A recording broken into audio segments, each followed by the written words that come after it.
حضرات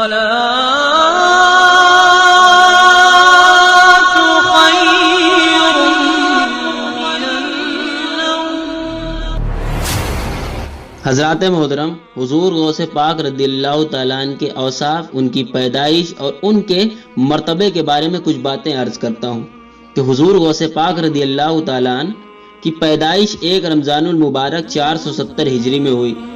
آپ ابھی کم سن تھے کہ والد بزرگوار سید حضرت ابو صالح موسیٰ جنگی دوست رحمۃ اللہ علیہ وصال فرما گئے، اور یوں ہی آپ بچپن میں ہی سایہ پدر سے محروم ہو گئے۔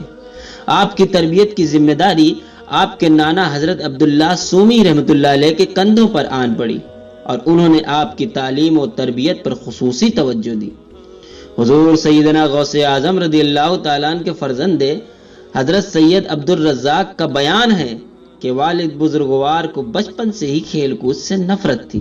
حضور سیدنا غوث اعظم رضی اللہ تعالیٰ عنہ نے اپنے زندگی کے ابتدائی 17 برس اپنے آبائی شہر جیلان میں ہی گزارے اور وہیں تعلیم حاصل کی۔ بعد میں آپ کے دل میں اعلیٰ تعلیم کا شوق بیدار ہوا، اور آپ نے اپنی اس خواہش کا اظہار والدہ ماجدہ سے کیا، جنہوں نے آپ کو بغداد جانے کی اجازت دے دی۔ حضور سیدنا غوث اعظم رضی اللہ تعالیٰ عنہ بغداد آنے کے بعد حضرت شیخ حماد بن وباس رحمۃ اللہ علیہ کی خدمت میں حاضر ہوئے، جن کا شمار بہت بڑے اللہ کے ولیوں میں تھا، اور بغداد کے قریب وجود میں ان کا شہر تھا۔ بغداد کے بے شمار اولیاء نے انہی سے فیض حاصل کیا تھا۔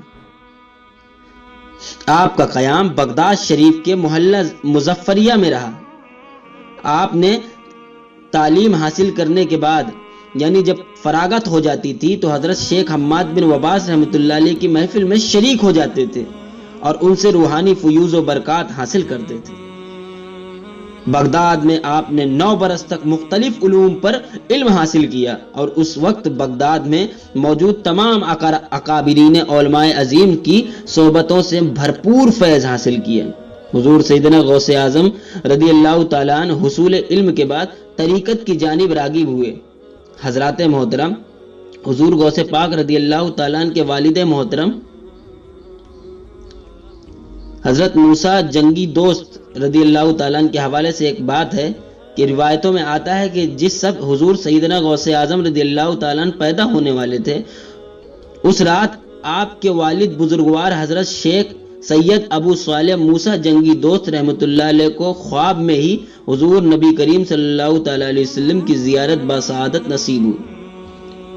حضور نبی کریم صلی اللہ تعالیٰ علیہ وسلم نے اپنے صحابہ اکرام اور اولیاء اللہ کے ہمراہ تشریف لائے اور آپ کو بشارت دی، اے ابو صالح، اللہ عز و جل نے تمہیں ایسا فرزند عطا فرمایا ہے جو ولی اللہ ہے اور میرا بیٹا ہے، وہ میرا اور اللہ کا محبوب ہے، اور ان قریب اس کی اولیاء اللہ میں وہ شان ہوگی جو انبیاء اکرام میں میری شان ہے۔ اللہ اللہ، سبحان اللہ سبحان اللہ۔ حضرات محترم، حضور غوث پاک رضی اللہ تعالیٰ عنہ کے حوالے سے یہ کچھ باتیں ہیں۔